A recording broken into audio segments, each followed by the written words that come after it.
दर्शकबिन नमस्कार। नेपाल सरकारको सुरक्षा व्यवस्थापनमा सधैँ अग्रस्थानमा खटिने संस्था हो नेपाल प्रहरी। नेपाल प्रहरी जनताको सुरक्षा व्यवस्थापनमा प्रत्यक्ष रूपमा जोडिने हुनाले यसलाई जनपद प्रहरी पनि भन्ने गरिन्छ। झण्डै 65,000 जना व्यक्तिहरू कार्यरत रहेको देशको सुरक्षाको प्रमुख संगठन नेपाल प्रहरीले जनताको दैनिक सुरक्षा, विकास निर्माण, अध्यागमन, सीमा सुरक्षा तथा जाँच, सरकारी अधिकारीको सुरक्षा प्रबन्ध तथा न्यायिक मेलमिलाप जस्ता कामको जिम्मेवारी वहन गर्दछ।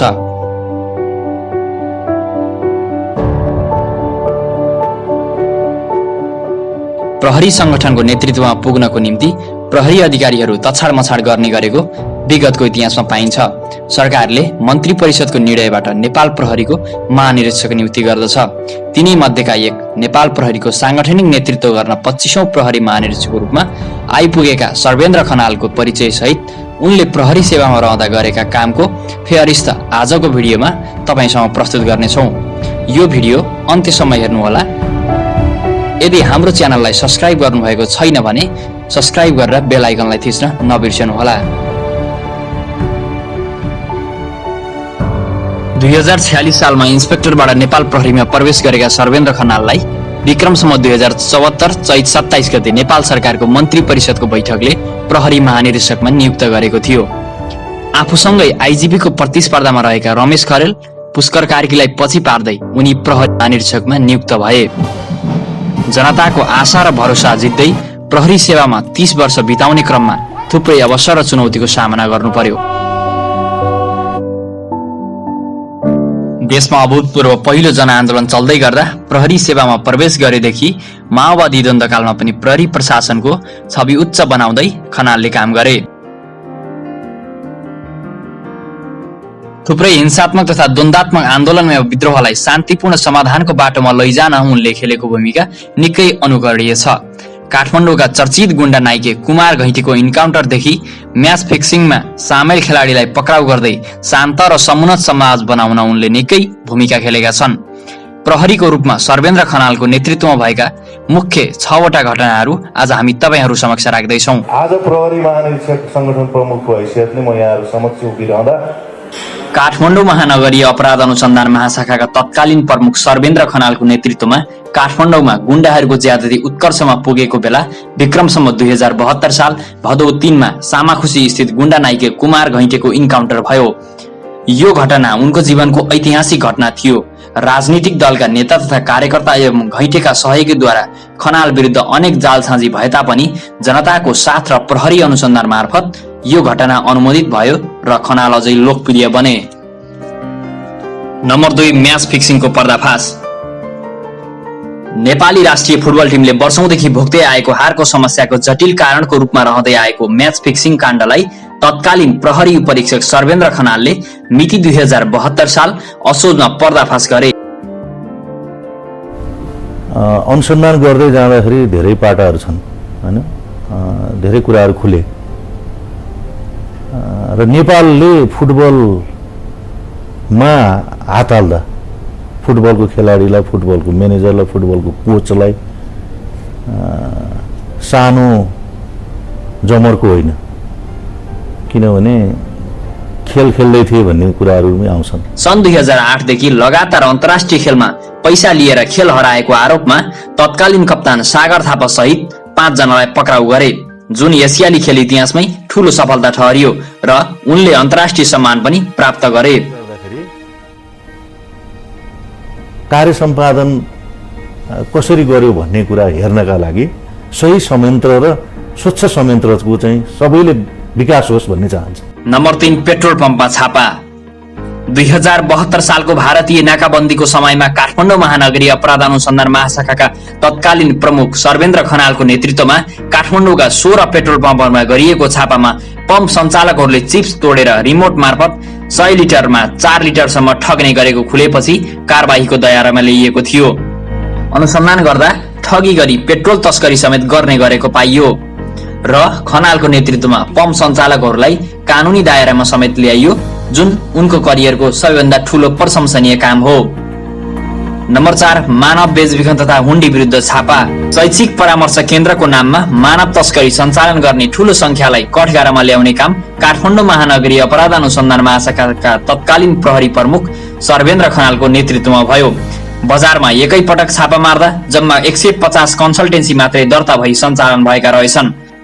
प्रहरीको छापापछि करिब 1000वटा त्यस्ता परामर्श केन्द्रलाई दर्ताको प्रक्रियामा ल्याई मानव बेचबिखन गर्ने 200 कन्सल्टेन्सीलाई कारबाही गर्ने काम खनालले गरे। राज्यलाई कर छली गरी हुन्डी मार्फत विदेशबाट रकम ल्याउने गिरोहलाई पक्राउ गरी उनले अर्को महत्त्वपूर्ण काम समेत गरेका थिए। नम्बर 5 जयसवाल तथा गोहित काण्ड। संविधान निर्माणका बखतमा मधेस आन्दोलनलाई हिंसात्मक बनाउन प्रोत्साहित गर्दै विभिन्न पर्चा पम्पलेट बाँड्ने तथा अराजक गतिविधि गर्ने अमिताभ गोहित र राजन मुक्ति समूहका गुण्डालाई तत्कालीन क्षेत्रीय प्रहरी प्रमुख खनालको नेतृत्वमा पक्राउ गरियो। वीरगञ्जमा बसी भारतबाट लागु औषध र हात हतियार खरिद बिक्री गर्दै आपराधिक गतिविधि गर्ने जनमानसमा आतंक मच्चाएका सुनिल जयसवाललाई सफाया गर्ने सफल प्रहरी पनि उनी सर्वेन्द्र खनाल हुन्।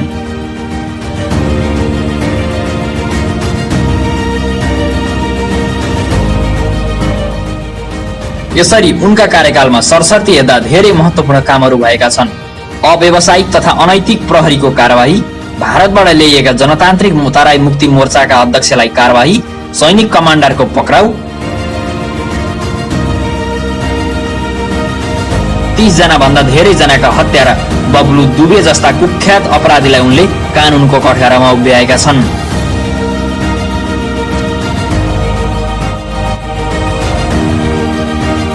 यसका अलावा सर्वेन्द्रको नेतृत्वमा थुप्रै घटना भएका छन्। प्रहरी अधिकारीकै संलग्नतामा धनुषामा भएको युवती बलात्कार तथा युवकको हत्या प्रकरणमा सर्वेन्द्रले नेतृत्वदायी भूमिका खेल्दै घटनालाई शान्तिमा ल्याएका थिए। जनकपुरवासीको राँके जुलुस र हतियार सहितको आन्दोलन थेक्न नसकी जिल्ला छाडेका प्रमुख जिल्ला अधिकारी र डीएसपीको अवस्थामा गृह मन्त्रालयको ठाडो आदेशमा गिरिजा प्रसाद कोइरालाको देहान्त भएको दिनमा धनुषा पुगेका खनालले उक्त घटनालाई 24 घण्टा नबित्दै चमत्कारिक तरिकाले काबुमा ल्याएका थिए। त्यसैगरी देशभर भएका अराजक तत्त्वहरूलाई नियन्त्रण गर्दै आपराधिक गतिविधि कम गराउन सफल खनालले जनकपुर र नारायणीमा कार्यरत हुँदा मधेसका 109 सशस्त्र समूहलाई आफै फिल्डमा खटिएर नियन्त्रणमा लिई 4वटामा झारेका थिए, जसले गर्दा उनलाई आज पनि तराईवासीले सम्झिरहन्छन्। बाल विवाह विरुद्ध आफैले अभियान चलाएर मधेसका गल्ली गल्लीमा पुगेका सर्वेन्द्र सुदूरपश्चिमको पीडाको विषय छाउपडी प्रथा अन्त्य गर्न डटेर लागिरहे। तो कहाँ के सामने रउआ लोग के सामने भी अब यही मैसेज लेकर आयल बा। तो रउआ लोग के इतना सपोर्ट के अब हमने के मन में इतना आ गया कि अब ये सिमरनगढ़ के वासी ये बाल विवाह के सब विरोध में उतर गए, सब उतर गए। ये मेरा हरेक क्षेत्रमा प्रहरीको वर्दीको सम्मान गरिनुपर्छ भन्ने सर्वेन्द्र हकी र आत्मनिर्णय लिन सक्ने स्वभावका मान्छे थिए। अरूबाट सुझाव ग्रहण गरेर आफ्नै क्षमता मार्फत व्यवहारमा लागू गर्ने उनको आत्मविश्वास थियो।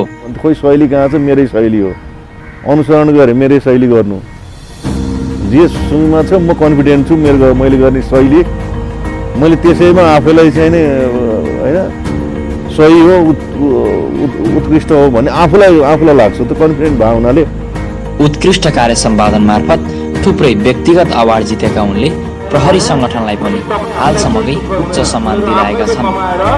2075 कार्तिक 22 मा जापान सरकारले प्रदान गरेको गभर्नेन्स अवार्ड नेपाल प्रहरीलाई प्राप्त भयो, जुन अवार्ड खनालको नेतृत्वमा प्रहरी संगठनले गरेको उच्च कार्य सम्पादन र जनताप्रतिको कर्तव्यबोधको प्राप्ति थियो।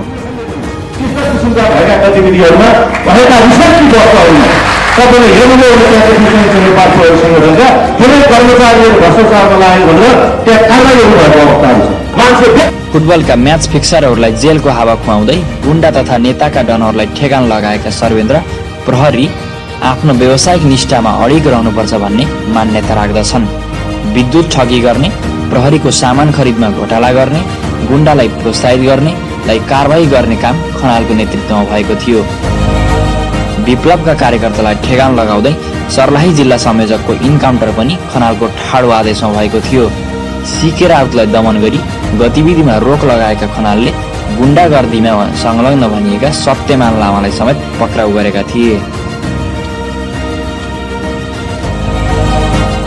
प्रहरी आफ्नो कर्तव्यप्रति वफादार हुँदै आवश्यक ठाउँमा कानुन अनुसार बल प्रयोग गर्नुपर्छ भन्ने मान्यतामा अडिग पूर्व प्रहरी महानिदेशक सर्वेन्द्र खनालकै पालामा भएको निर्मला पन्तको बलात्कार र हत्याको दोषी आजसम्म पनि पत्ता नलाग्नु निकै लाजमर्दो कुरा हो। प्रहरी प्रशासनकै लापरवाही र मिलिमतोका कारण घटनाका प्रमाणहरू नष्ट हुँदै जानु र घटनाले अझै रहस्यमय मोड लिएर राजनीतिकरण हुँदा नेपाल प्रहरी अझ विशेष रूपमा तत्कालीन प्रहरी महानिरीक्षक खनालको छवि निकै धुमिलो भएको छ र जनताको चरम आक्रोश समेत रहेको छ। केही प्रहरी अधिकारीलाई बर्खास्त गरे तापनि खासै नतिजाजनक कारवाही गर्न खनाल असफल रहेका थिए। मैले किनभने मेरो अहिले यति भनिरहँदा कसैलाई यसले गरेन भन्नुसँग कसैले राख्नु पनि केही छैन। आफ्नो कार्यावधिका साथसाथै कार्यावधि पछि पनि पूर्व प्रहरी महानिरीक्षक सर्वेन्द्र खनाल राजनीतिबाट भने अछुत रहन सकेनन्। सत्यमान लामाको पक्राउ काण्डमा सत्तारूढ अनेरा सुब्बाको विरोधबाट रुमलिएका खनाल पछिल्लो पटक निर्मला पन्तको हत्या र सांसद अपहरणको घटनामा समेत मुछिए। हैन, यो भन्दा राम्रो त मलाई सुट गरिदियो हुन्थ्यो। हैन, मलाई थाहा छ नि म यहाँ कसरी आइपुगेको छु। प्रधानमन्त्री केपी ओलीको ठाडो आदेशमा महेश बस्नेतसँग मिली सांसद सुरेन्द्र यादवलाई जनकपुरबाट अपहरण गरी काठमाडौँ ल्याएको आरोप उनीमाथि अहिले पनि लाग्ने गरेको छ। समग्रमा नेपाल प्रहरीका 25औं प्रहरी महानिरीक्षक सर्वेन्द्र खनाल निडर र अडिग रहँदै औसतभन्दा माथि कार्य सम्पादन भने गरेका थिए। समग्र राज्यका निकायहरूमध्ये प्रहरी संगठनमा तत्कालीन उनको कार्यकाल उत्कृष्ट रह्यो। दर्शकबिन, यहाँहरूलाई आजको भिडियो कस्तो लाग्यो प्रतिक्रिया दिन भने नभुल्नुहोला। देश र जनताको सेवा र सुरक्षामा 24औं घण्टा खटिने राष्ट्र सेवा कर्मचारी प्रहरीको सदैव सम्मान गर्ने गरौं। समतामूलक, समावेशी र निष्पक्ष समाज निर्माण गर्दै आर्थिक विकासको गतिमा अघि बढौं। जय देश, जय प्रहरी।